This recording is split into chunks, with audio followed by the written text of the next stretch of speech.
All right, what's up? What's up?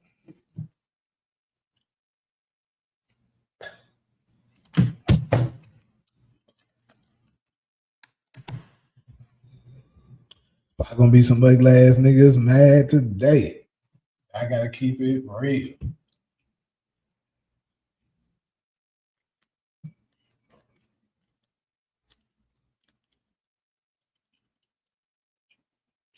What's good with your buckets?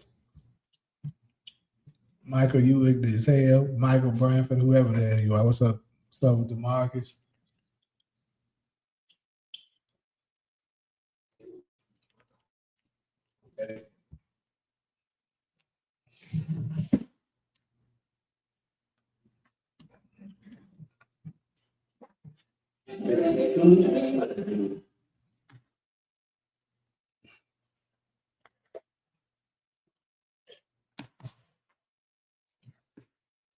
Was that one?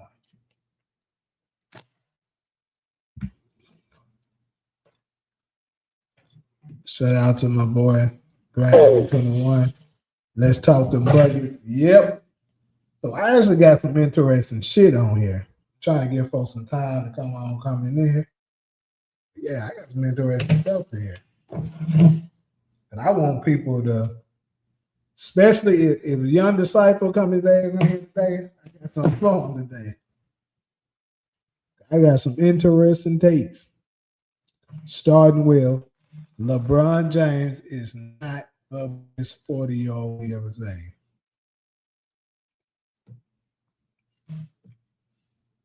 We gonna use what y'all use to help prove it.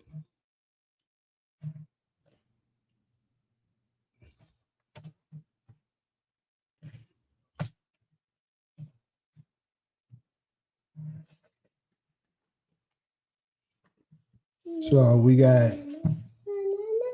the best 40-year-old player we've seen in the NBA. Then we're gonna talk Kobe versus LeBron, because I've been seeing more Kobe disrespect continue to surface. And we're gonna kind of break down a little bit more of why. Okay. And I'm pretty sure it's gonna be people coming in support of LeBron. So I would love to hear y'all take on why you think LeBron is better. Let me know. Then we gotta deal with this atrocity, this bullshit that the Bleacher Report, they top 15 purest scores, which is absolute bullshit. We gotta talk about that. And then lastly, we're gonna dig into why analytics are wrong. So basically, but from a numbers standpoint, it's correct, but it's very manipulative. Like a lot of the time, by the numbers, you'd be like, oh, okay, well, numbers, because you know how they love to say men lie, women lie, numbers don't, right? But here's the problem. When it comes to that, people are also able to use these same numbers to manipulate things to make you believe something that isn't true. Because, like, for instance, if you're looking at strictly from a numbers standpoint, Luka Doncic is better than LeBron James, people. I'm gonna wait till we get to that topic to jump a little further, in that of what we're talking about. But yeah, we're gonna dig into it. So I'm gonna give it like one more minute. If I got any LeBron supporters, please jump your ass on in here so I can get ready to cook you.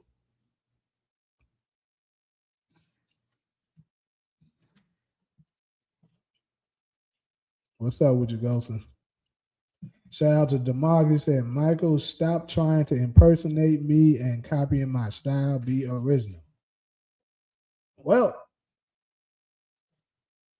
one thing for sure is he absolutely has everyone thinking that is DeMarcus. So he's very good at impersonating. I'll say that. If that's the case. Appreciate the super chats too.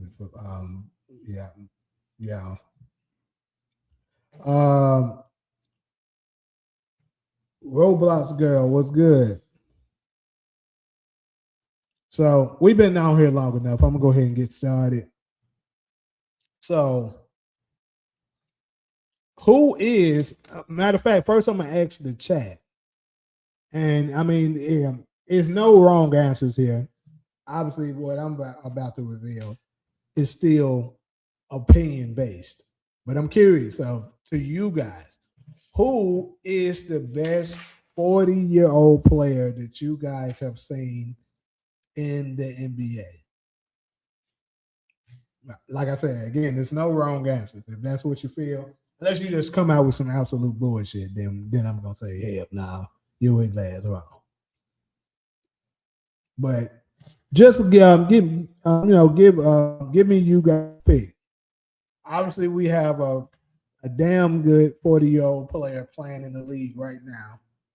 So I'm sure a lot of people. Okay, so he just said LeBron. But here we also have some other 40-year-old players that played in the league that was also pretty damn good. I'm gonna give it another minute to see if anybody else want to cast their vote on who they believe it is. Is it anybody else? You believe it's LeBron? Fine. But like I said, it's two other people, in my opinion, that you low key could argue is the best 40-year-old player as well. So he said LeBron James did a great marketing tool by Bronny James having Jordan Olympic numbers and LeBron James rocking. Yep, he definitely did that. So you is Michael Jordan. That's another one that is a very, good pick. And I'm gonna tell you guys later on why Michael Jordan is also a good pick. I know the media, the love media led media would love to tell you guys it's LeBron James. It's not even close, but that isn't the truth, and we're going to deal with the facts here. I kind of should have dropped this one to be last, to be honest, because once I get done with the rest of these topics, this one right here, the answer to this is probably going to make a little bit more sense. But I mean, it's good like this too. But so nobody else. So we got LeBron James so far and Michael Jordan. I'm gonna throw out a third name. The third name I'm gonna throw out is Karl Malone, people. So let's go ahead and pair the three. We have LeBron James, who's currently playing. He's averaging what? He's 41. He's averaging like 22 points per game, I believe, right now. Let me pull up his stat line.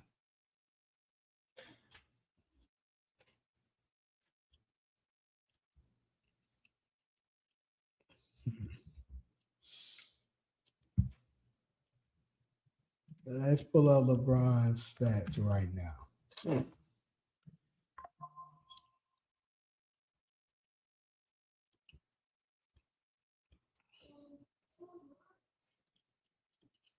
So this is LeBron's stats right now. Currently in this season, he's averaging 20. Okay, a point less than I thought. 21 points, 51% from the field. What's that? 31 from three. Pretty bad. 75 from the free throw line. He actually increased a little bit with that because he started out pretty damn bad. 6 rebounds and 7 assists. Actually getting a steal and a half a game and 0.6 blocks, along with 3 turnovers. And he's finessed his way up to get his plus minus to 0.9. And when I say finessed his way, so you said Kareem too. The reason why I didn't include Kareem is because Kareem kind of, you could see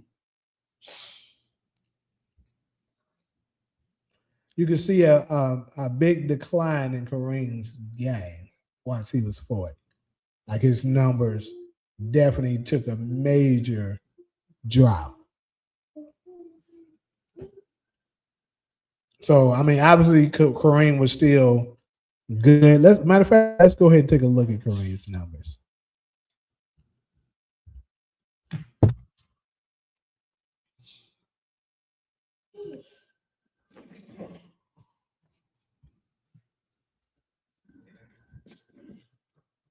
So his last year, which was 88-89, he averaged, see, that's what I'm saying, major decline.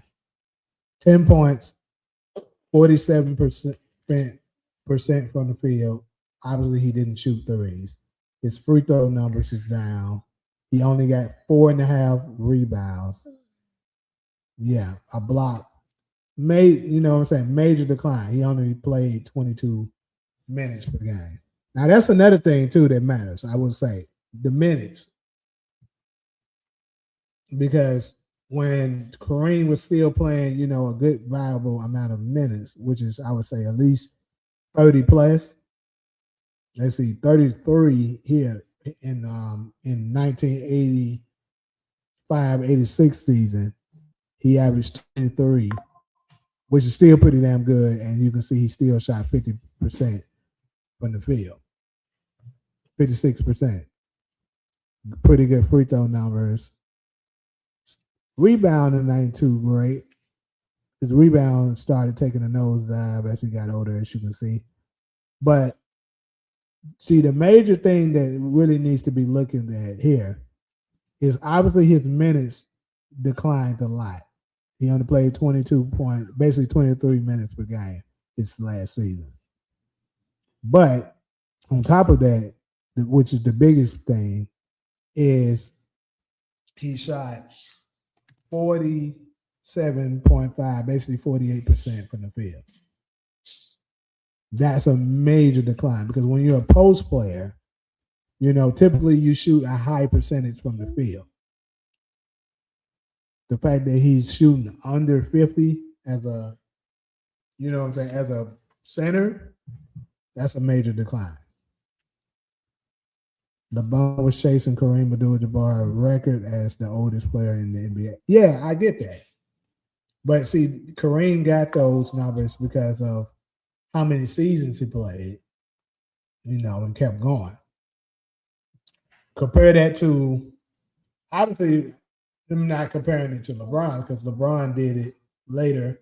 I mean, it took LeBron, 20 seasons to do it, right? 19 seasons? How many seasons did it take? And he was shooting three-pointers, and Kareem, of course, didn't take threes.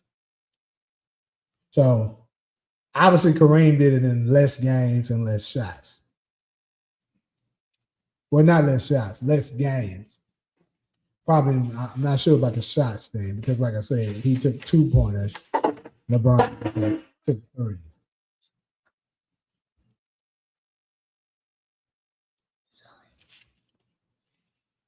But see, what I like to compare it on is like, how good were they when they ended their career?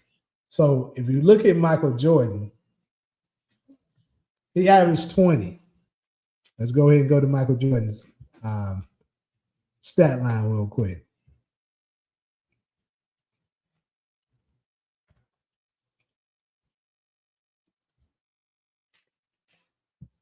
So this is his final year.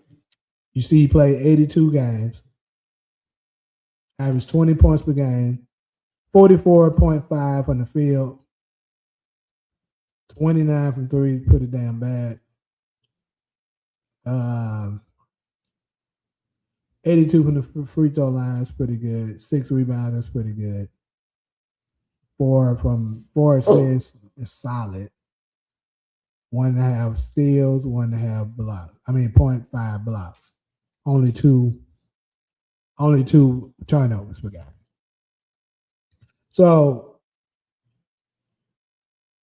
obviously this is a super decline to his field goal percentage. But that's okay with him because you know what I'm saying? He's a jump shooter. When you're a jump shooter, you're gonna miss more. You're not shooting 50 plus. Like through all these times where he shot 50% from the field, those were just remarkable years. Because they just a testament to his greatness. But typically, when you're a jump shooter, you're not going to shoot 50% from the field. That's why they honor and idolize the people that do the 40, 50, 90 club so much, because it's not normal to be able to shoot 50% from the field, 40% from three, and 90+% from the free throw line. Because, like I said, typically if your field goal is 50, you're a center more than likely. So when guards do it, that's just phenomenal. Now, lastly, I want to go to Karl Malone.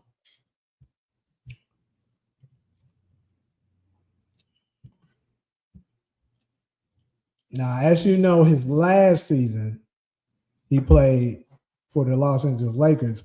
He didn't do too well as far as a numbers standpoint, because he played alongside three other stars, right? So your numbers not, especially with him not being the number one option, coming from another team, going there, he's not going to be, the number one option, clearly, especially with them having Kobe at the apex. So let's more so look at his year before that, which is actually when he was 42. He's averaging 20.6 points per game. So basically the same amount of points LeBron James is averaging right now. Field goal percentage is not too high. Gotta admit, contest to that. Obviously, he didn't shoot threes right like that, so his threes is shit. Solid from the free throw line. Pretty good for rebounding for his age. It's pretty good for assists for his size and position. Pretty stellar from a defensive standpoint as well. So the question is, see, this is where the problem lies, because they love to tell us for LeBron that when people be getting on saying, oh, the reason why he's able to accomplish some of the things he's been able to accomplish outside of him allegedly being juiced up, we know about those allegations. We also have the fact of him always load managing, and they give him a pass and say, oh, he's 41, what you expect? And then last year he's 40, what you expect? And then the year before that is he's 39, what you expect? Then before that it was he's 38, what do you expect? Basically, if you get the trend, they kept saying the same shit since he's been like 36, using the same excuse for why he's low managing, saying blaming it on his age, right? So I just showed you guys Michael Jordan's stats, and now we have up here Karl Malone. So he got injured in last year with the Lakers. So that's why he only played 42. Not because he was resting. He got injured. But take a look at, he was 40 in 2002, 2003 season, right? Same age I was making excuses for LeBron for. He played 81 games. And the year before that, 80 games. The year before that, 81. The year before that, 82. This right here was the lockout season. So you only played 49 in this year. 99 was the lockout season. But the next full season, 81. Next before that, 82, 82, 82, 82, 82, 81, 82, 82, 80, 80, 82, 82, 81. My point is, you see how many games this nigga is playing.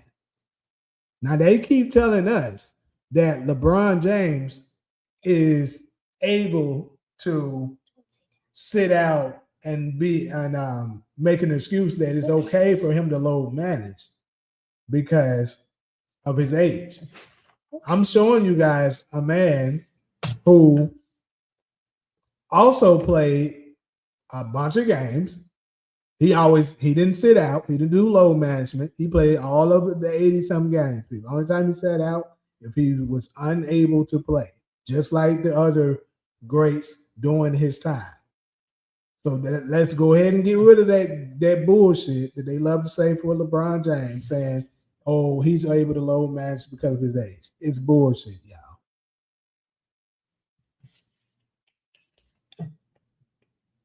And like I said, I just showed you guys LeBron James's numbers. Karl Malone is averaging close to the same numbers LeBron James is averaging right now. Now, I'm not sure what the Utah Jazz record was. It probably wasn't too good, I would suspect, in 02, 03. Let's check that out.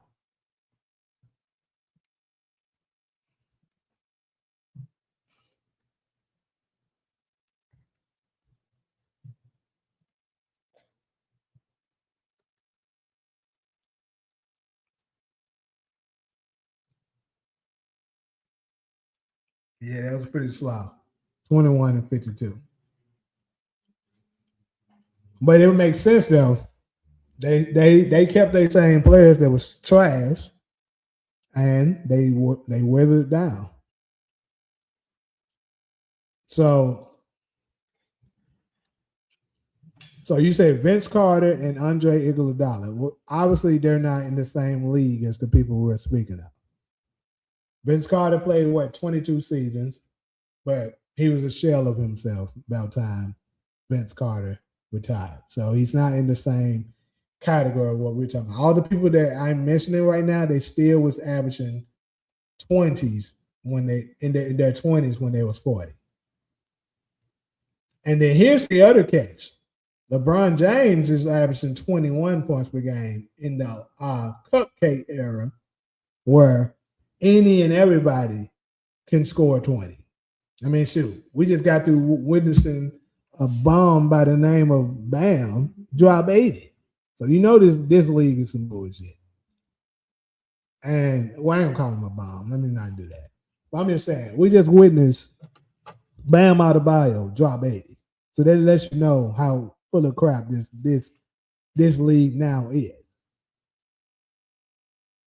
So during this time period in 03, 02, 03, they were scoring in the 90s, people. This is another major factor that we need to take into consideration. What were the points per game? The height, hold on.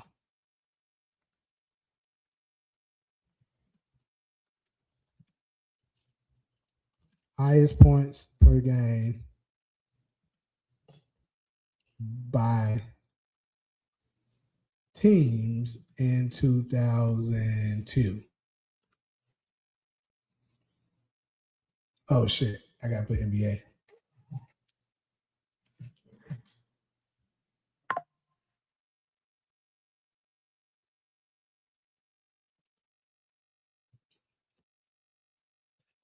So as you can see, the highest points per game here was 105 points.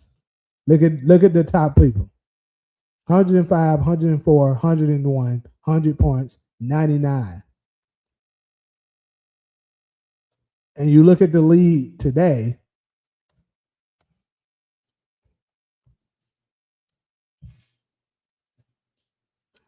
the highest points per game, which is the Denver Nuggets, they're scoring 121 points per game, people.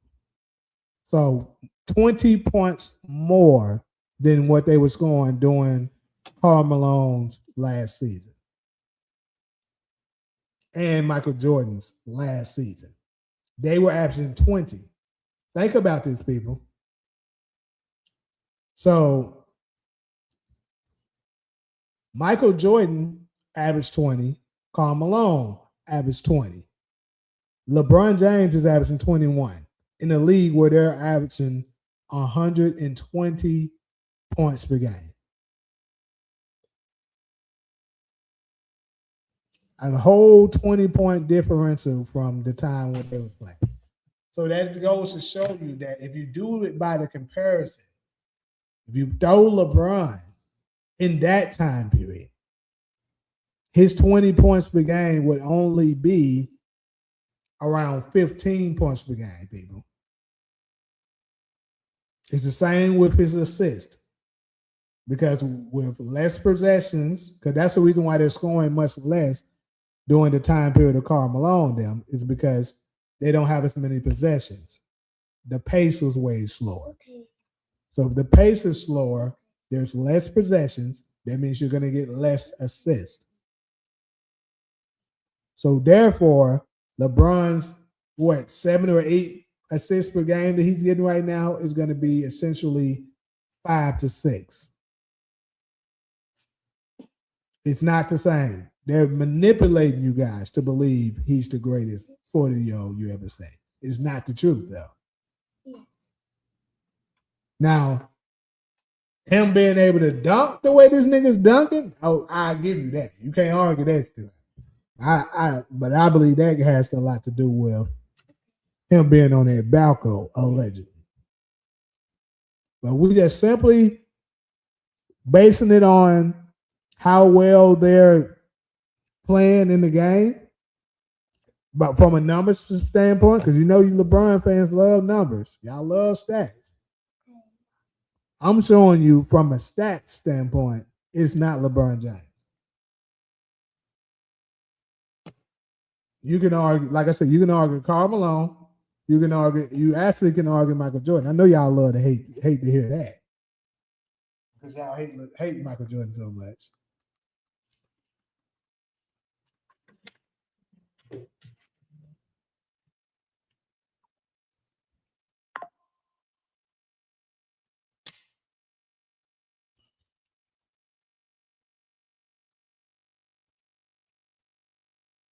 So, Buckets, let me know. You still think of LeBron James after seeing these numbers? The fact that he's only averaging 20 points per game in a league where there's 120 points per game being scored.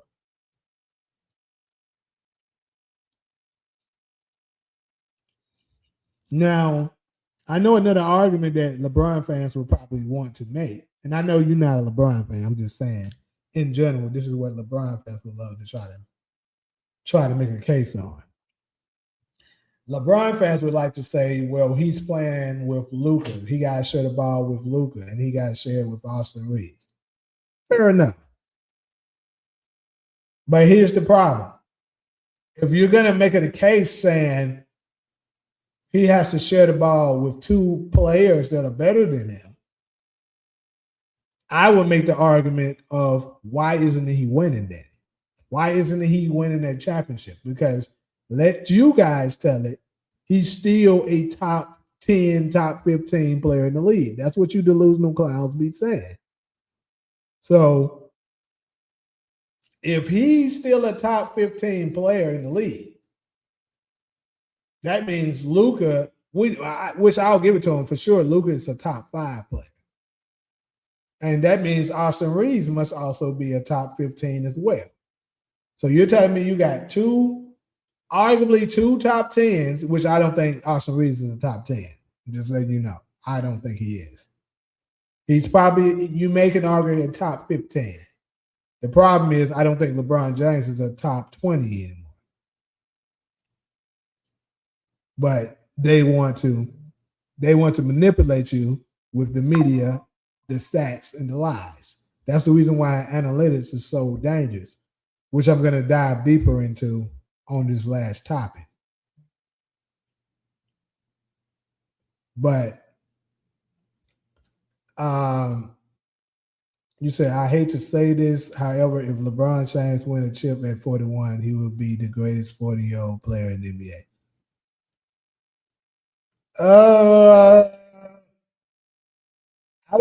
I would have to say it depends on what he does to contribute to it. But I think that's a very fair argument.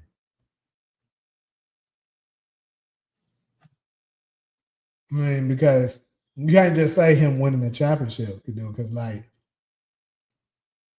Karl Malone made it to the finals at 40, right? So he obviously had a pretty good team, just like LeBron James have a pretty good team. They just keep lying to you when they losing to make an excuse like the reason why he's losing. But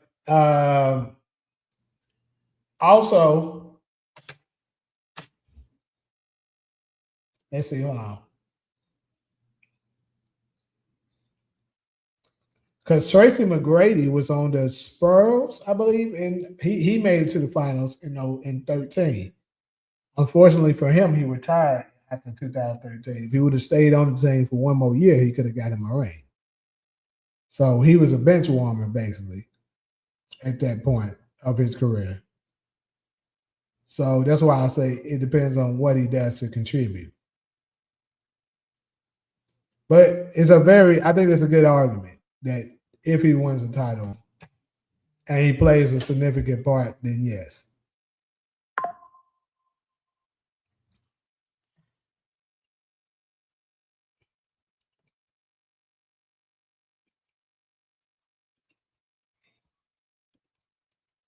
Oh shit.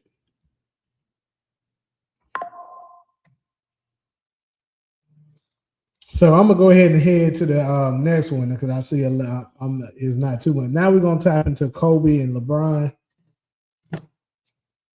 Now, this is one that is pretty. Oh, Kenny, you just came in here. Let me ask you before I move on. Who is the greatest 40-year-old player to ever play in the NBA? I think I already know what your answer is gonna be.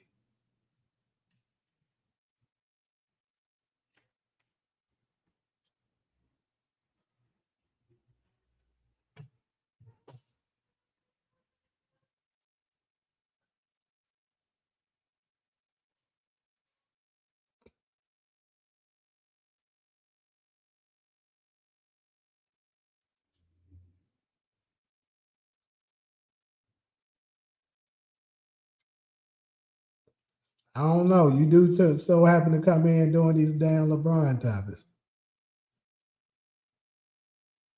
So you say it's Bron and Mike. So I'm gonna introduce like I did earlier. I think we got to put Karl Malone in that conversation too. I understand that a lot of people don't like Karl Malone because he's a PDF person. We got it. But strictly talking about his career, we got to put him in that conversation. He pretty much is averaging better numbers than LeBron James at 40. When he was 40, he averaged 20 points per game as well, almost 21, just like LeBron is averaging right now. He averaged more rebounds. LeBron is averaging more assists. He averaged more steals. They average around the same amount of blocks. So you can make a very fair argument that Karl Malone could be, and honestly, I think his numbers is better, like I was just explaining, because he played in a different era where it was harder to get the points.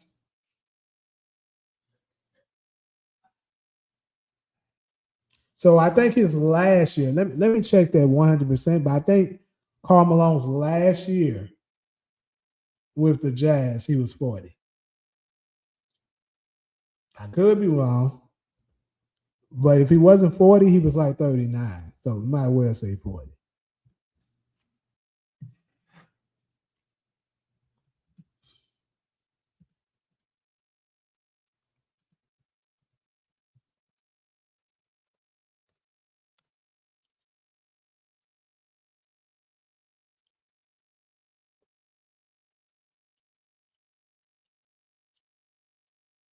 So yeah, he was 39 his last year of the Jazz. He turned 40 the following year. Now, when he was with the Lakers, though, he had to share the load. He had to share the load with Shaq, Kobe, and Gary Payton. So that's the reason why his numbers then obviously, weren't the same. But if you do it when he wasn't sharing the load with them, pretty damn impressive. And like I said, during that time period, the highest scoring team in the league during that time period was the Dallas Mavericks. They averaged 105 points per game.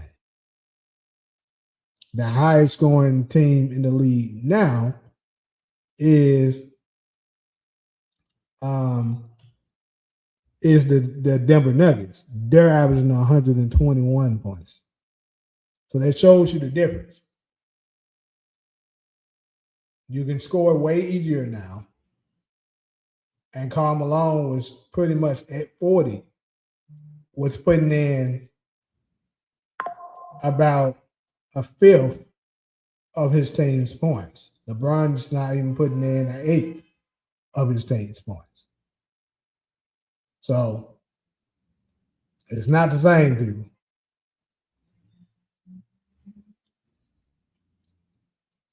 Kareem was Kenny just came in here, nigga. I know you saying. I don't know where is he at. Kareem was solid at 42. He was still averaging 15 with that stacked legacy. No, his last year, Kareem went down pretty bad. Kareem was only averaging like 10. And on top of that, his shooting percentage dropped pretty bad.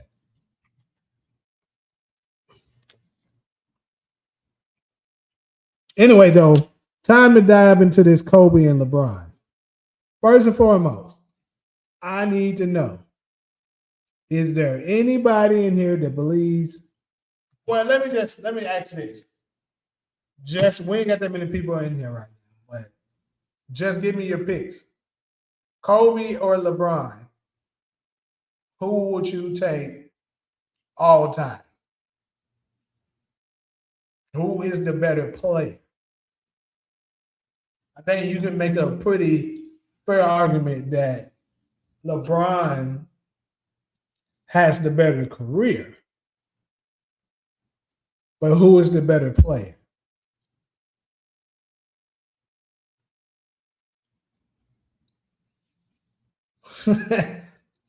Mindset seems like people has a lot to say when I'm not in the live.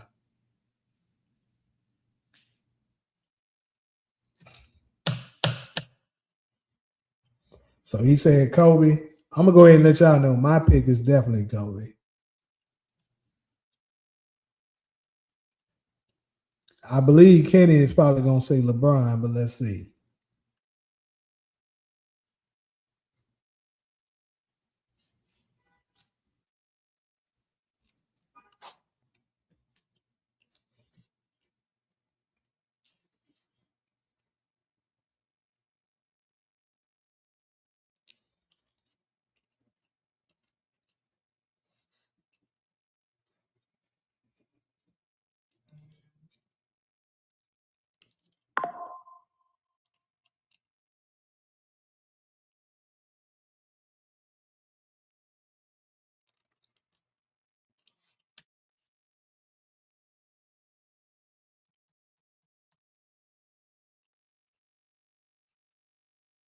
I'm going with Bron. He held my heat down.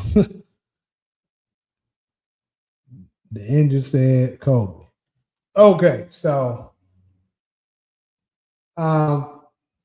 outside of your what might be your biasness because of the heat, excuse me, what other reasoning could you possibly have to support that LeBron is better than?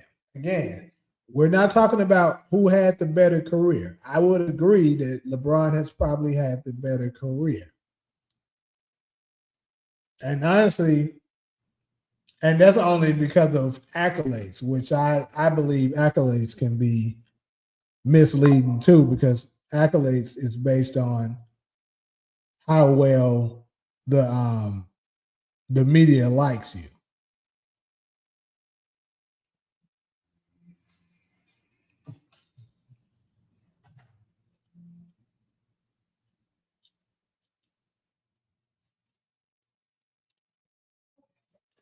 And then you say he held down your heat. Did he though? He promised y'all 8 championships and only came up short by 6. He promised y'all 8 championships. Came up short by 6. He said, not 1, not 2, not 3, not 4, not 5, not 6, not 7. So that means 8 championships. And he ended up getting 2 out of 4. Yeah, I definitely could have had 3 if he didn't choke in 2011. See, we haven't won a championship since he left. I'm gonna be thankful for those too. But this is my thing. I get it. Y'all haven't won since then. True. But my thing is,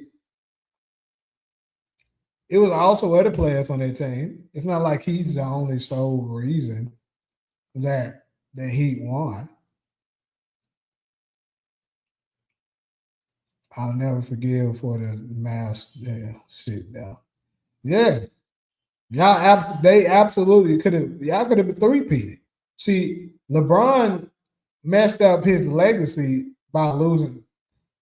It's like I've seen a bunch of people talking about it today. The GOAT debate was over after 2011, and that's really the truth.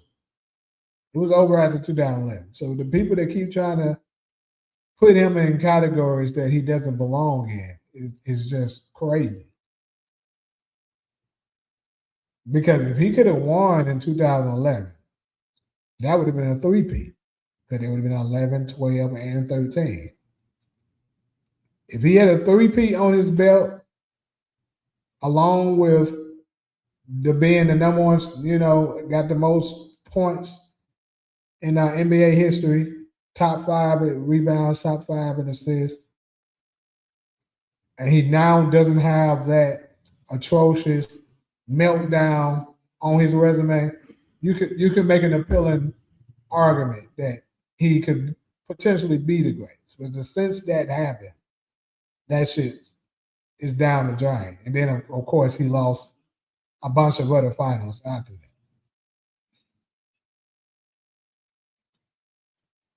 Wade versus Harden.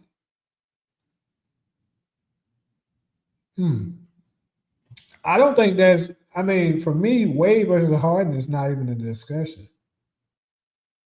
I don't even think that's warranted a topic. If y'all think so, then cool. But yeah, I don't think. I think Dwayne Wade is the 3rd greatest shooting guard of all time.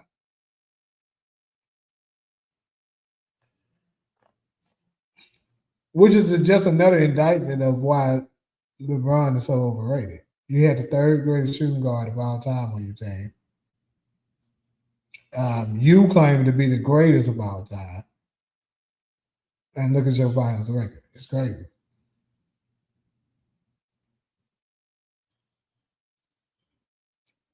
The media only push that narrative because they have to diminish Wade in order to uplift LeBron. That's another thing. He's the only person that I know does that. Everybody that played with LeBron, they got to take a hit saying, oh, they weren't as good as you thought they were. And the reason why is because if everybody be like, damn, you had all this help. How the hell did you lose this much? Folks are gonna, automatically look at that. So they gotta,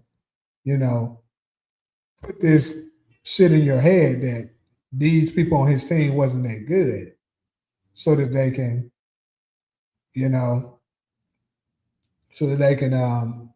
say, oh, LeBron carried these things. That's a testament to his greatness, but it's a lie. What's up, Ollie? So yeah, I don't even think Harden is the 4th greatest shooting guard. There's a couple people I'll take over James Harden. If I had to give a top 5 greatest shooting guards, in my opinion, obviously Michael Jordan is number 1. Kobe is obviously number 2. Wade is number 3. I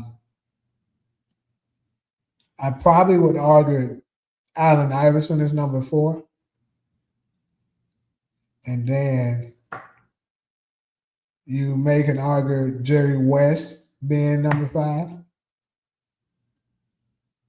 So, because James Harden, he just was a great regular season player.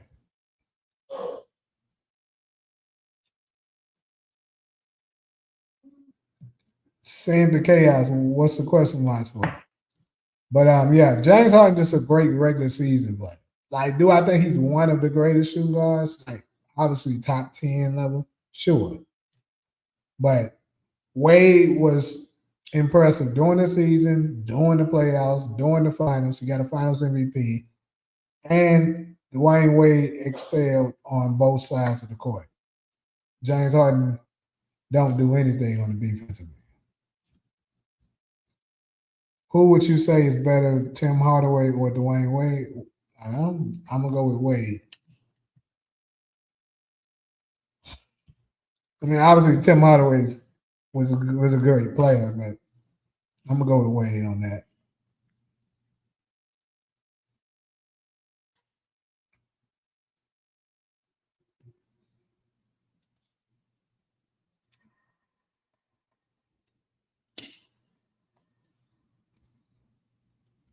Appreciate the super chat though. But yeah, back to the other one though. So with Kobe, back to Kobe and LeBron. LeBron has had way more help, despite what the media try to make you believe. I don't want to hear nothing about he had Shaq. That's bullshit. Yes, he had Shaq, but LeBron has had a bunch of other players as well. LeBron has had Wade. He's had Bosh. He had Kevin Love. He's had Kyrie. He got Luka now. Anthony Davis, Russell Westbrook. A bunch of all-time greats on this thing.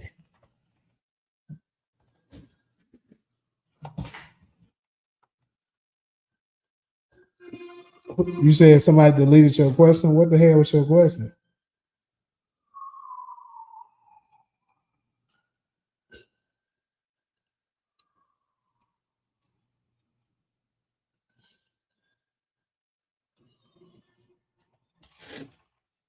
But yeah, if you just look at them play too, Anthony Davis better than Bam. Yeah, absolutely. We know that. That's a no-brainer.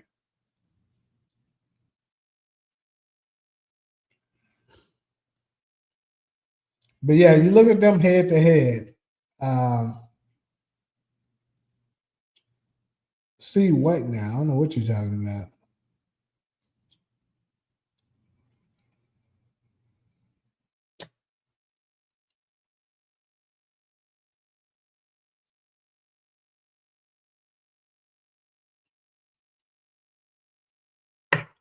But yeah, so if you look at from the standpoint of who did more with less, that's clearly Kobe. Obviously, Kobe has 5 rings to his 4.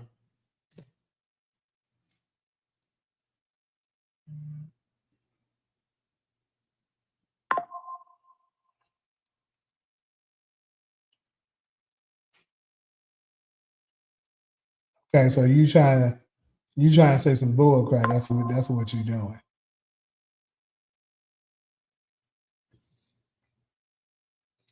But if you are of Caucasian descent and you're trying to come up here to just start some bull crap, I'm pretty sure you already know the answer to that, but you on the internet on some bullshit.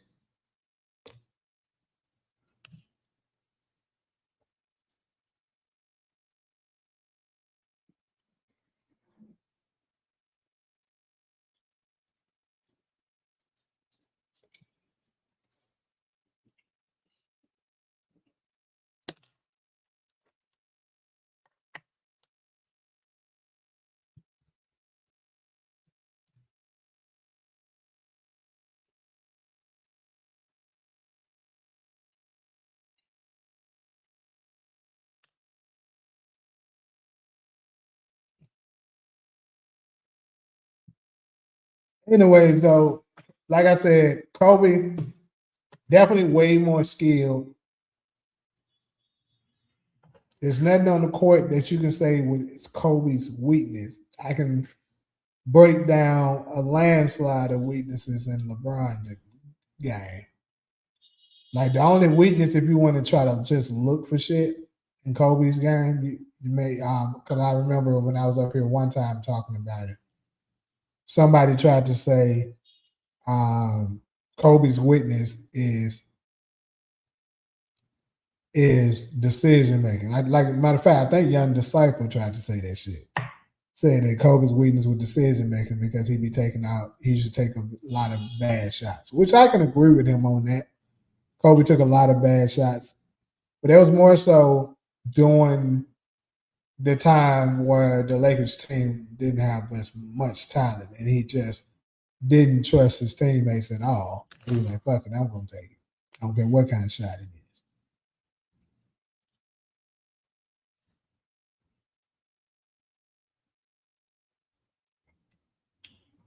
I'm telling you, if you are a person, if you know get that, but you know how this stuff is. That's what I'm saying. That's pretty much a dumb question. If you are Caucasian descent or stuff like that, or even in that area, in that region, European region area, you know that you shouldn't be calling me that shit. You know that. But hey,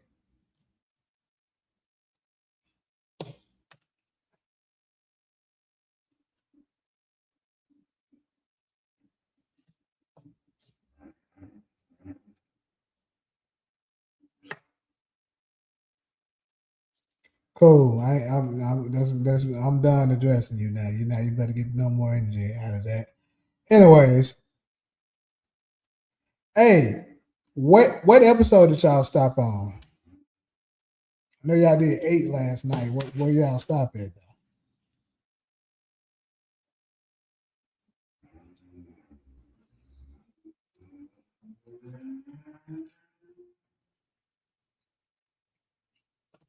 Anyways, the problem is that everybody. It seems like a bunch of logical people that knows the truth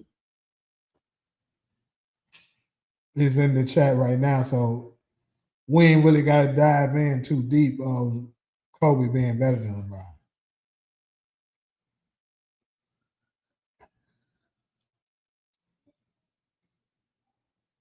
Because I know Young Disciple don't say it before on my live and a couple. I heard him on Man Down Sports before say anybody that averaged 7 points per game ever in their career don't belong in the same sentence as them, which is insane.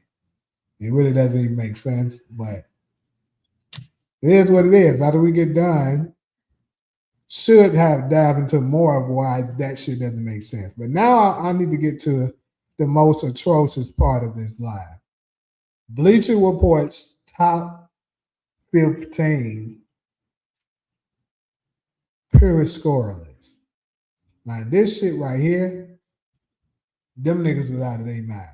But I do understand why they came up with this. But they at the same time, they know that this is more manipulative bullshit.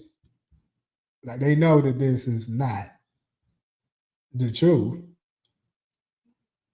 So this is Bleacher's Report's top 15 purest scorers. Number 1, Stephen Curry. 2, Kevin Durant. 3, Michael Jordan. 4, Joel Embiid. 5, LeBron James. 6, Shai Gilgeous-Alexander. 7, George Gervin. 8, Luka Doncic. 9, overrated Jokic. 10, Kobe Bryant. 11, Giannis Antetokounmpo. 12, Kyrie Irving. 13, Shaquille O'Neal. 14, Wilt Chamberlain. And 15, Karl Malone. This list is so fucked up and wrong in so many different ways. It's insane, baby.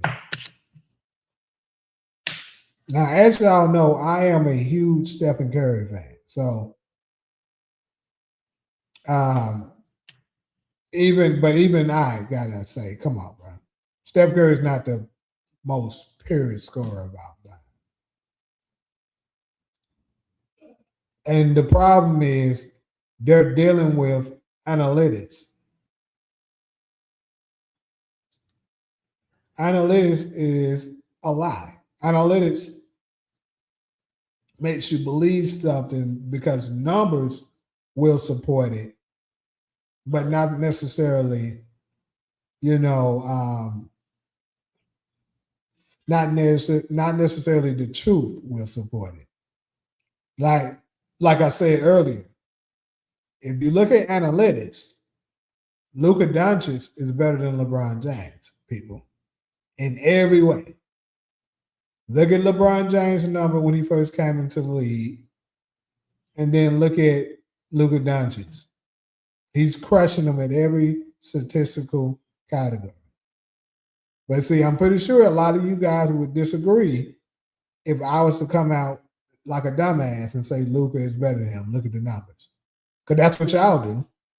Whenever you're trying to win an argument against somebody such as Kobe, you love to point out he has better numbers. But it's bullshit. That's why I always say stop comparing errors, and stop trying to compare it based on numbers alone, because numbers don't tell the whole story. I agree. This list is absolutely clickbait, 100%. I wonder how Kobe's career would have been if he stayed with Charlotte Hornets. That's a good question, DeMarcus. So my answer to that is I believe more than likely, I think from a numbers standpoint, his career definitely would have been better. He absolutely would never have averaged 7 points per game. That wouldn't have happened. Like his rookie year, I would say he would have averaged minimum 15, if that. He probably could have cracked 20, maybe. Pause was good. So, yeah, I think his numbers would have definitely been better. Now, as far as the championships, I don't know. You know, it might not, he may not have gotten to 5. It'd be kind of hard to judge because we would have to see, you know, what supporting cast they would have put around him to see what he would have ended up with. But his overall numbers would have been better. And then keep this in mind, he would have been in the East now. So I think he would have made it to the finals a lot because the East is much weaker and it's easier to get to the finals. So if they would have gave him some help over there, yeah. And you know how they look, this media-driven narratives go. They love to praise LeBron for the 8th straight finals. So if Kobe was able to get to the final, matter of fact, I don't think LeBron gets to the finals 8 straight times with Kobe being over there. So that already stops. But his numbers would be much better because, one, he's going against weaker competition. And then on top of that, he doesn't have to play behind an all-star shooting guard. Because, you know, when he went to the Lakers, he had to play behind Nick Van Assel and Eddie Jones. Both of them were all-stars, you know, all-star caliber players. So he had to come off the bench for them. And they had a coach that didn't believe in playing a player straight from high school.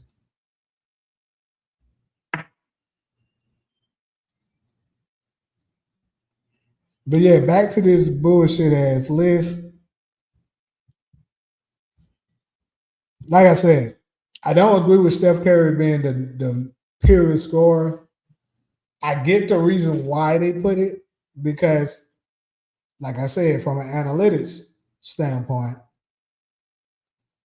he has the best percentages, like true shooting, offensive efficiency, and stuff like that.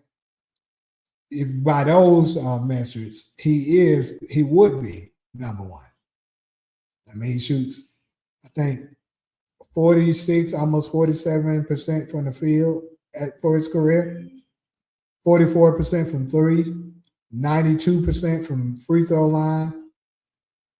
shoots pretty high percentage from three and mid range. You know what I'm saying? 80 shoots.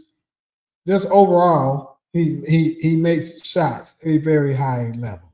So that's where it comes from. So I guess this what comes down to. You would have to break down what's your definition of a pure scorer. I guess that would where it would come down to. So for me, and my criteria of what a pure scorer is how much you got in your bag to be able to get a bucket. You know what I'm saying? Like what they call a three-dimensional score. You know, that you can score from the three, you can score from the mid-range, you can score inside. Now, Steph Curry can do all three. Don't get me wrong. But mostly his game consists of threes and layups. And he doesn't have a post game. He has good footwork and stuff like that. Obviously, a very, very skilled individual. But he doesn't have a post up game, and he doesn't have that in his arsenal. Now, Kevin Durant, on the other hand, has it all. So if you want to make an argument that Kevin Durant is the most pure scorer ever, I wouldn't really fight you for it. But like I said, I guess it depends on what your definition is. Now, the greatest scorer is Michael Jordan by far.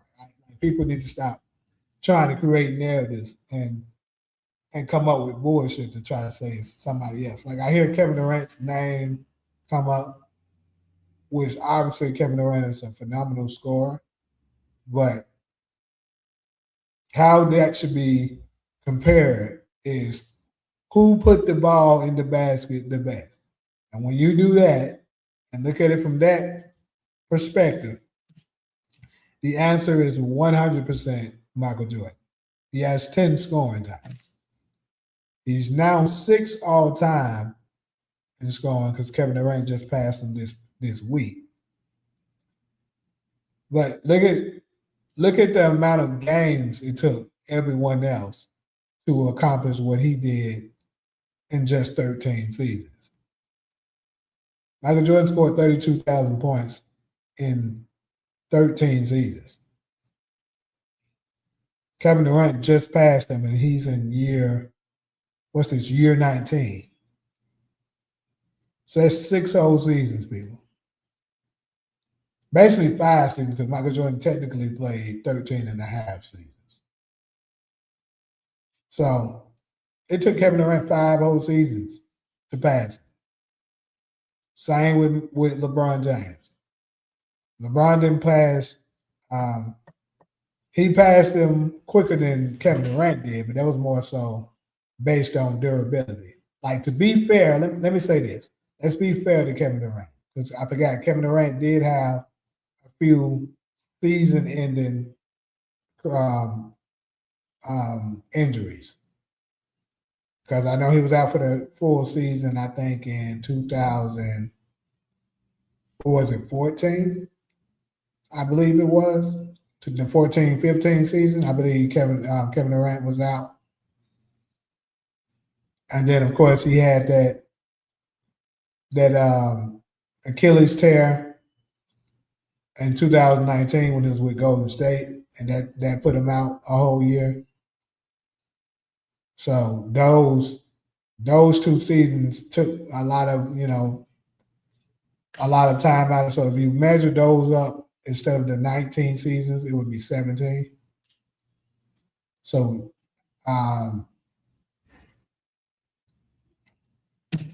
that would be more so like 4 seasons, really 3.5. So like 3.5 seasons more in order for him to pass Michael Jordan.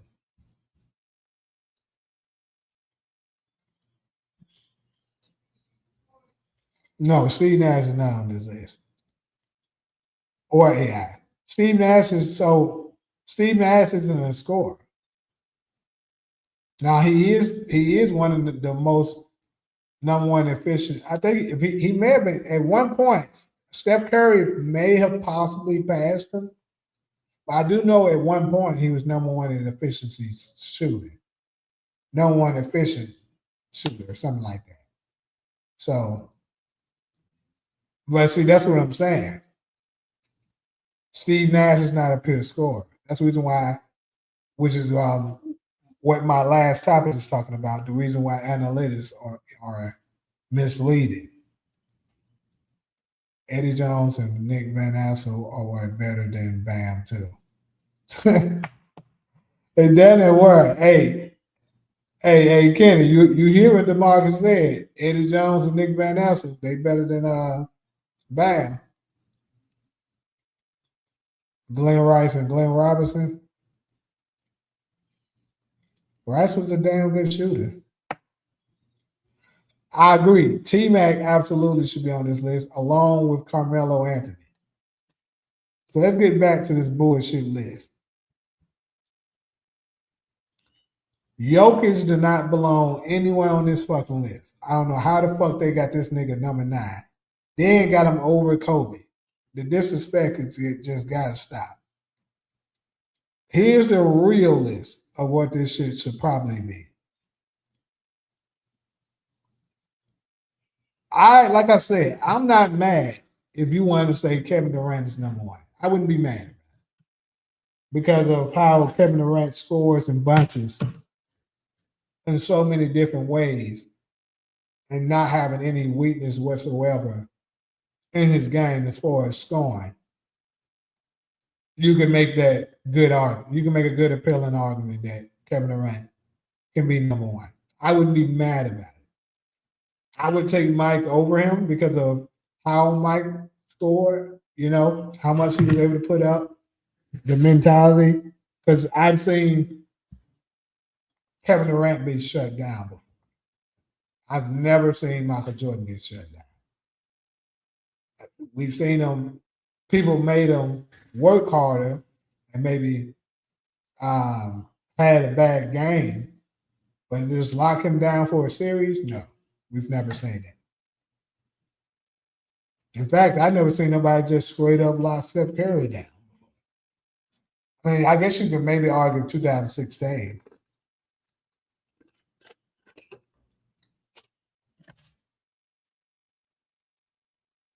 Shai Gilgeous-Alexander, it's way too early for him to be on this list, in my opinion.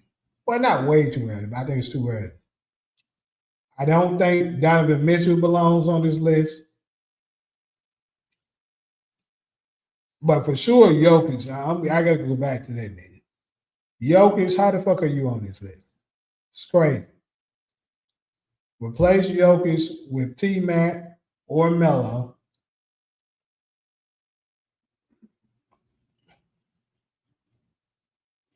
That's also, see, and for I'm trying to, hold on, let me look. Who said AI? The reason why AI not on the list is because AI wasn't very efficient. That's what they're looking at. That's the same reason why Kobe Bryant is number 10, because of efficiency. There was miles. So yeah, it's efficiency. The reason why AI is not on the list. Kevin Durant played over 100 more games than MJ. Damn. See, I never checked that, Paul. That's great. That's a good take. I'm glad you put that out there. So see, that's the shit I'm talking about. This is why analytics, you can't believe it. This is why.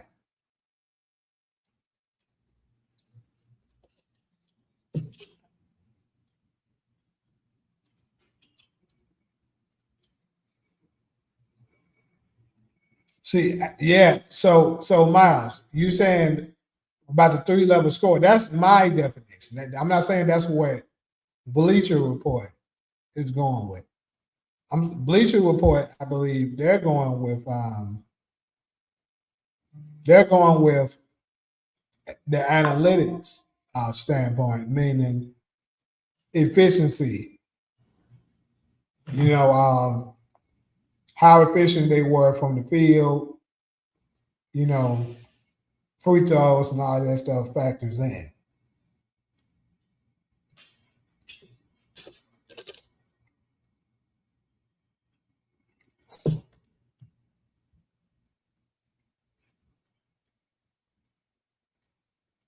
You ain't lying, Mr. Cuban, because that Houston game we just watched not too long ago, like what, 2 weeks ago, when they were playing the Lakers, and all they was doing was just trapping Kevin Durant. They were locking his shit up. I'm like, bro, this is crazy.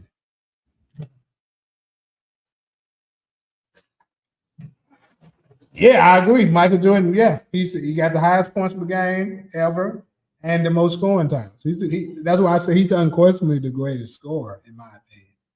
But that's why I was breaking it down. What do you consider to be a pure scorer? Like, that's why I said that's what it comes down to when they say pure scorer. I agree Giannis should not be on this list as well. Absolutely.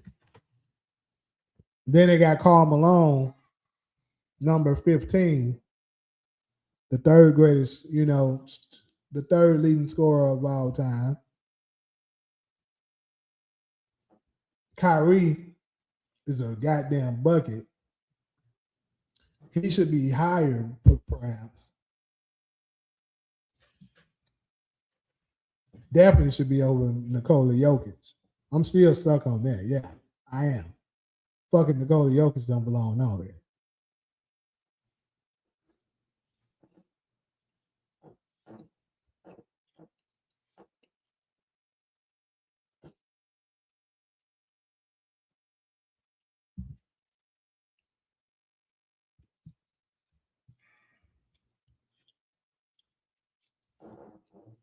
I ain't gonna lie, I don't know much about Sean Elliott. I would define it as a 3-level scorer. They might be weighing in dominant scores too. Yeah, I agree. And that's what my definition would be. The 3-level score situation. But this dude,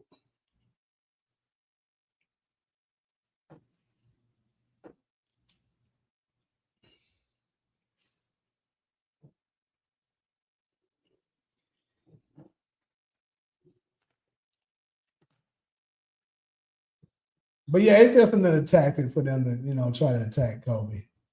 That's what I think this all boils down to.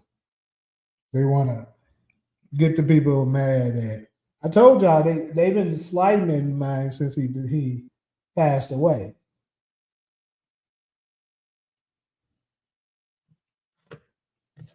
And yeah, never been a Melo fan, but instantly I thought in my head he should be on this list.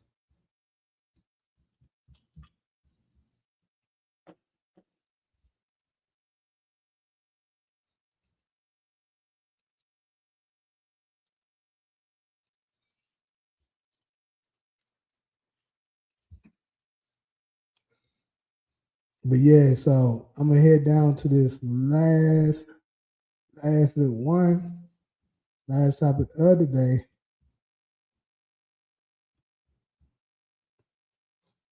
And that's breaking down more so of why analytics analytics are very misleading. Boston George said Kobe led the playoffs in scoring 3 years in a row, '08 to 2010. This has never happened again. Oh, I agree with you. Kobe, in my opinion, you can't argue that Kobe is less than 3. Only 2 people I think you can argue are better scorers. Like, and like I said, it goes back to what's your definition of a pure scorer to be. Um,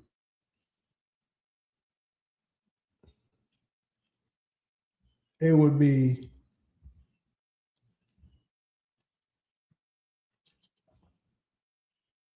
Michael Jordan, Kevin Durant, Kobe. I'm not saying that order, but I'm just saying to me those are top 3. Then you can start you can start, thinking about who you want to put after that. Like Steph, I think Steph belongs in the top 10. Perhaps you can even argue the top 5 because of the efficiency metrics of it. But like,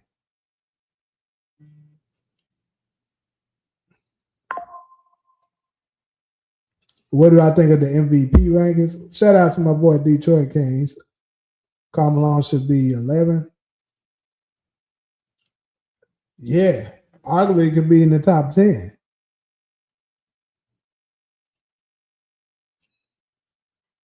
So Kenny said, KD, MJ, Kobe, T Mac, Kyrie, Curry, Luca, Bird, Melo, Dame. You lose me at Dame. You lose me at Dame.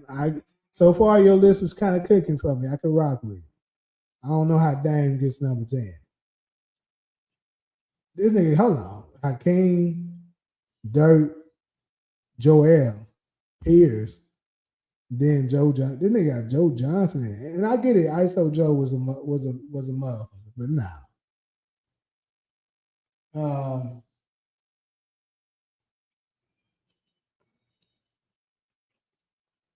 But I'll take your list way before I take what Bleacher Report just put out. Bleacher Report on some real strong shit right now. But hold on, my bad, Miles. You said what do I think of the MVP rankings? So I haven't looked at it again. I think I heard somebody say that Wemby got in front of him as of recent, and I guess it's got something to do with them losing to Boston, but Shea still had a pretty good game, so I don't understand why that puts Wemby ahead of him. But let me look at it.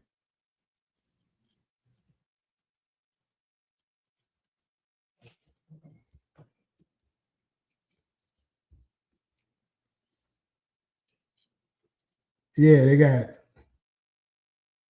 got Wemby number 1 right now. I think this is some politics shit going on because I don't understand why he jumps ahead of him.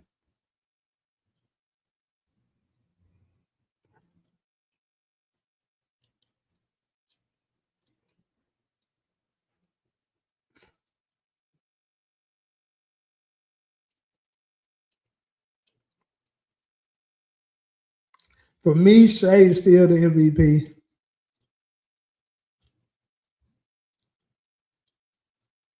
And I think, and I'm still upset that I think Jaylen Brown is higher than what they got him. They got him number 5. And you ask me, Jaylen Brown should be minimum number 3. Only ones I'm taking over Jaylen Brown right now in the MVP race is Luke. I mean, not Luke. Shea and Wemby. In 2007, Pau Gasol has the worst record in the league. In 2008, Gasol was once again leading the Grizzlies to the worst record in the NBA. Really? I don't know about that. That's kind of crazy. What did I think of LaMarcus Aldridge? I thought LaMarcus Aldridge was a solid player. Kobe still won the championship with the 57th leading scorer in the NBA in Pau Gasol in 2010. Yeah, Kobe didn't need a whole lot to win. In terms of pure scoring, Joe was nice, and he's top 50 in so.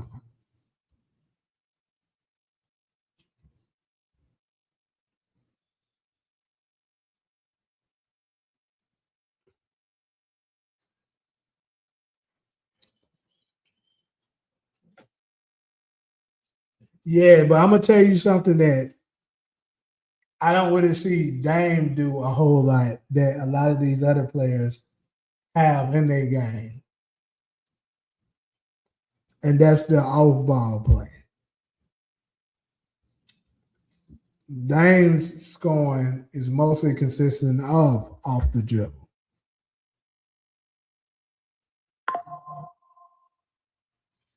Michael Jordan was phenomenal off the ball. Steph is phenomenal off the ball. Kyrie proved that he could. Kobe was phenomenal off the ball too.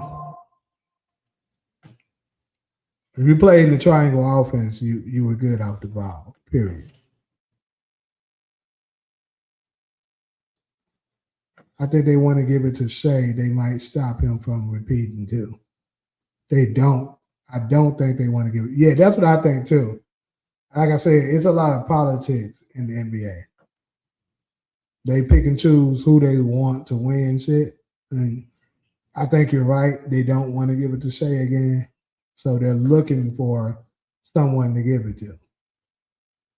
So, and then keep in mind, Shea just came out with a quote saying they know who the real MVP is.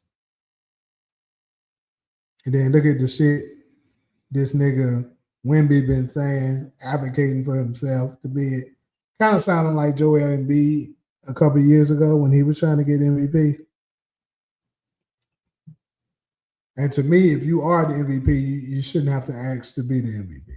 Just let everybody know you the MVP.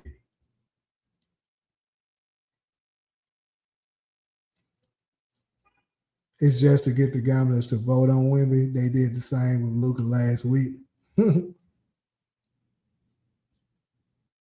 True, Kareem's on the list as well, bro. It's great. It's crazy as hell.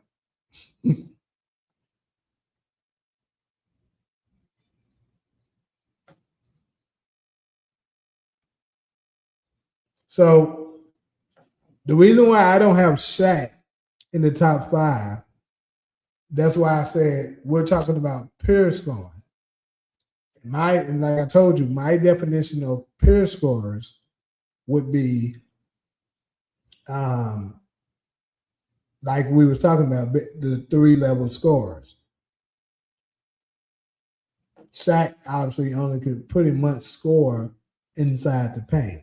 If you can, even though it was hard as a motherfucker to keep him out of that paint, if you are somewhat successful at stopping him from dominating the paint, you stop him, essentially. The other players, that's not the case. They can find other ways to beat him. Like if Michael Jordan, Kobe, Kevin Durant, Steph Curry, all these players, if they don't have it going with their jump shot or whatever their bread and butter is, let's say they can't get to the rim for Mike and Kobe, and let's say even their mid-range isn't falling the way it normally would, they can still use them being a threat to their advantage and get to the line. Shaq can't do that because, for one, he doesn't have a mid-range shot, and he can't draw fouls because he doesn't want to go to the line because he's a bad free throw shooter.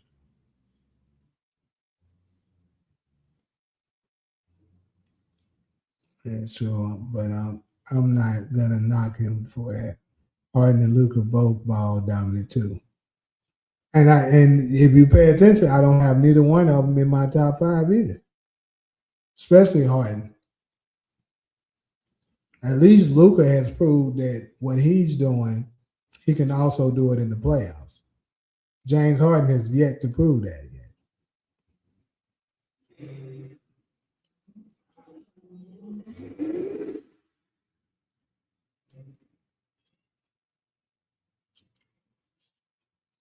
I agree with you on Luka with him not being able to play off the ball and take a lot of time off the clock. Absolutely.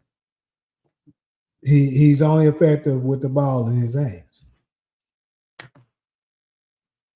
which to me is a knock. That's why I don't have him top 5. Perhaps he can get in that top 10 because, I mean, let's be real, that Joker score, he's scoring the bunches. Like, that dude be putting up buckets.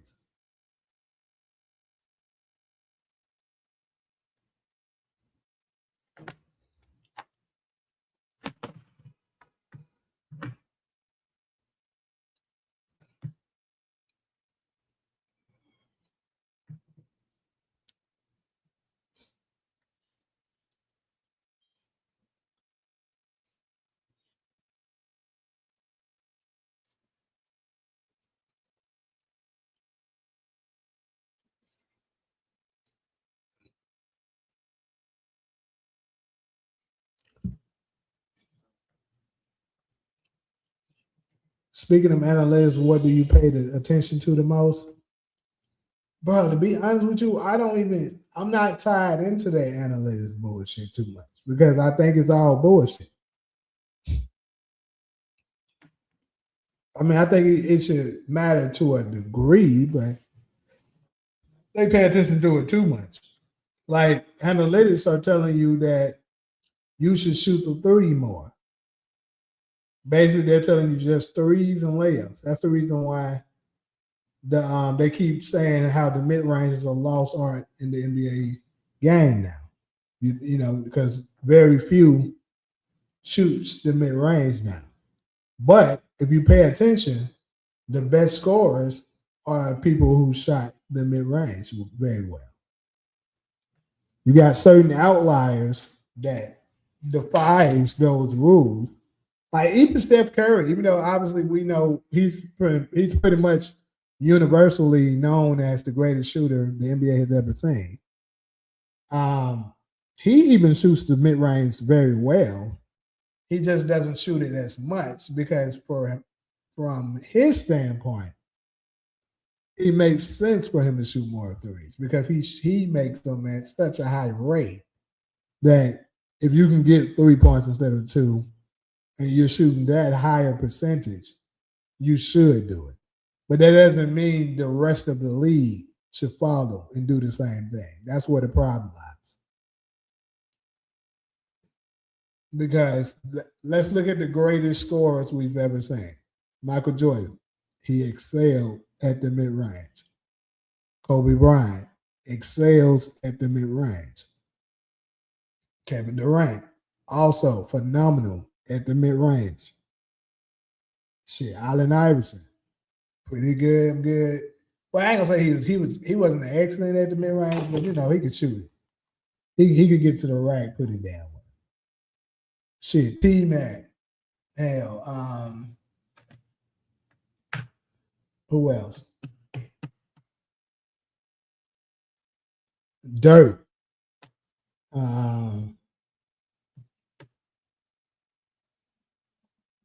Y'all get my point. My point is people who is really good at the mid-range are the top scorers for the most part.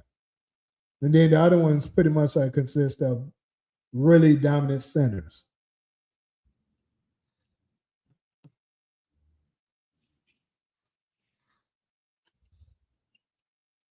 Who do you think played better with Shaq? Kobe, Dwayne Wade, or LeBron? Well, we know it ain't LeBron. I mean, we gotta say Kobe.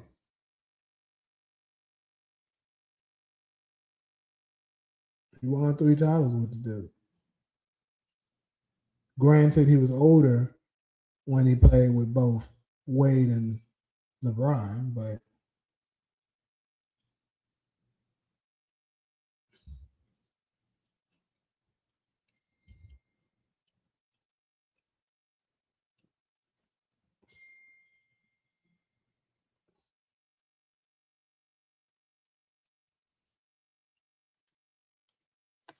off topic, what's your thoughts on expansions teams?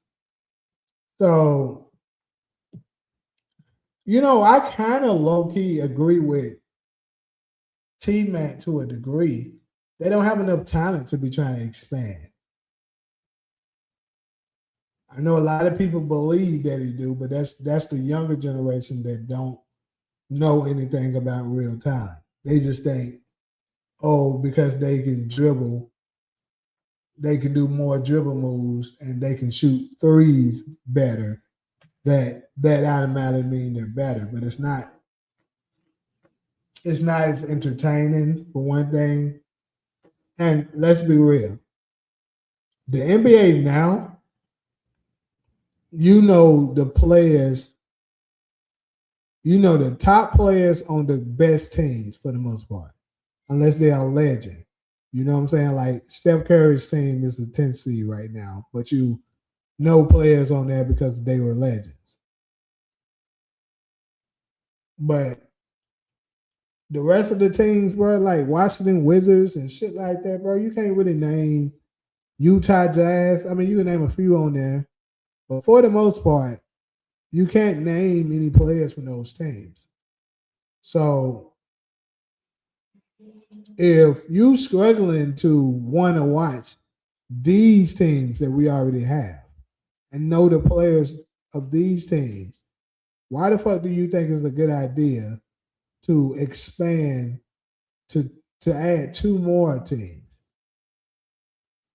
And I think they're saying the format that they're going to do is they're going to add free agents from other teams or some shit. Like you can't sign them. I think you can hold on to 8 players or something like that. I forgot exactly what the rules that they were saying they were going to do with it. But my point is, bro, I mean, I'm not excited about it. It doesn't change anything. If anything, you ask me, it makes the league weaker. Now, you can understand why the NBA would want to do it from their standpoint because it's more money for them. But from a fan standpoint, I don't think it's a good thing. Who do you think played better with Shaq, Dwayne Wade, Kobe, or Penny Hardaway? Still Kobe. He had the most success with him. And speaking of Shaq,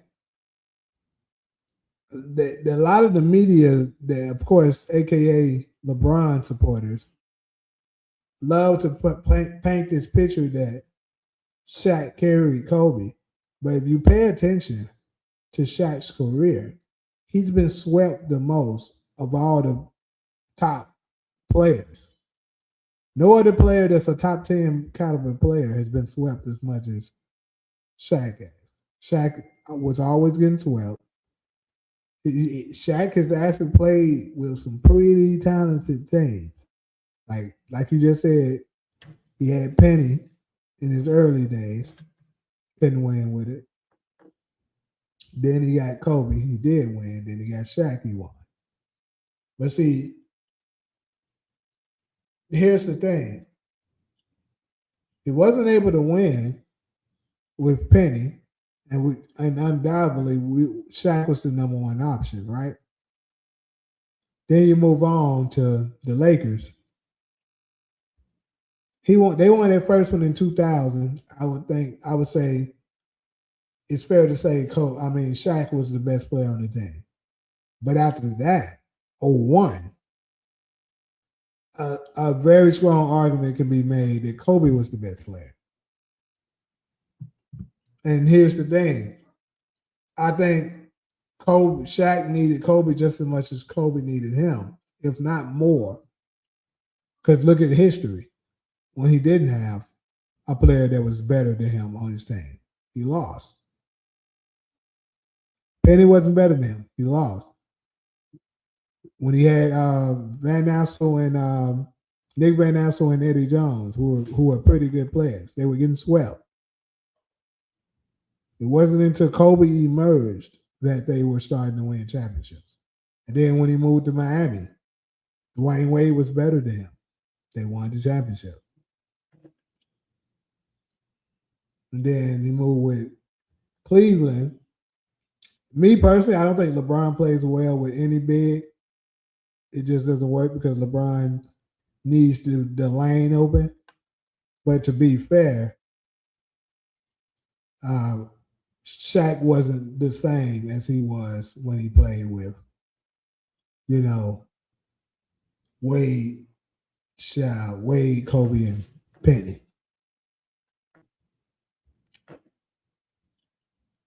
I like the expansion. More teams gives younger guys more opportunities to stay in the league and gives vets more opportunities to keep jobs. Now, if you look at it from that standpoint, I can agree with you on that. Yeah. It does absolutely open more jobs up.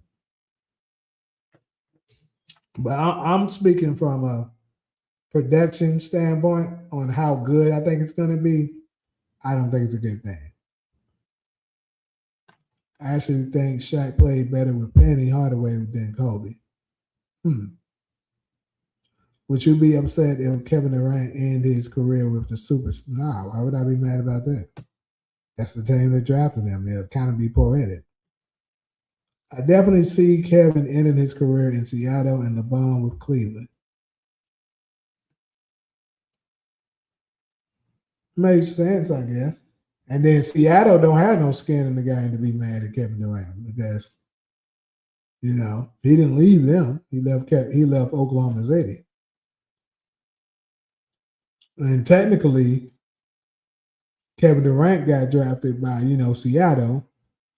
Oklahoma drafted Russell Westbrook because it was rumors of them always saying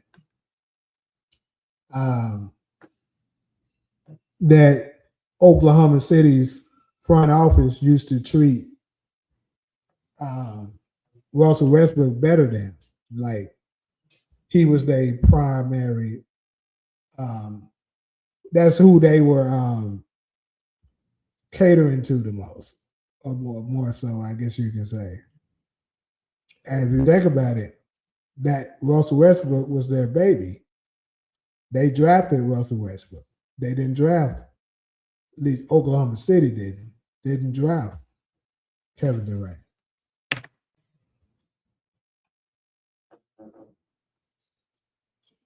Yeah, Boss is considered a big man, and he also didn't play well with LeBron.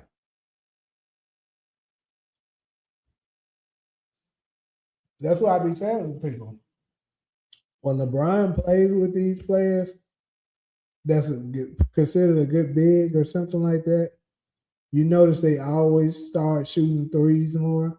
They have to be able to shoot threes, and the reason being is because LeBron needs you out of the paint. Chris Bosh used to be a post player. That's how he was able to excel with the rebounding department. The same can be said for Kevin Love. That's why Kevin Love was a monster on the boards, because he played in the post where you can get the rebounds. If you're at the three-point line trying to shoot threes like LeBron wants you to do, because like I keep saying, he needs the lane open, then it's harder to get rebounds.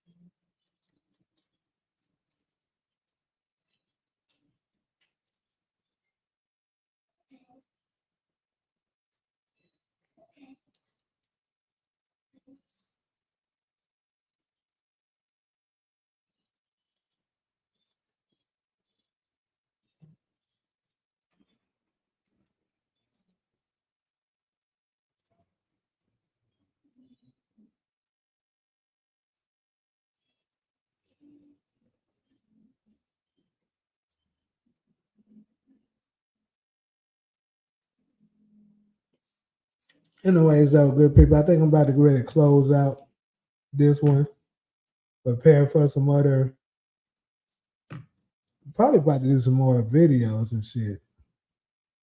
But appreciate everybody to stop through and fuck with me on these little topics. And I'm going to catch y'all on the next one. Might do one tonight.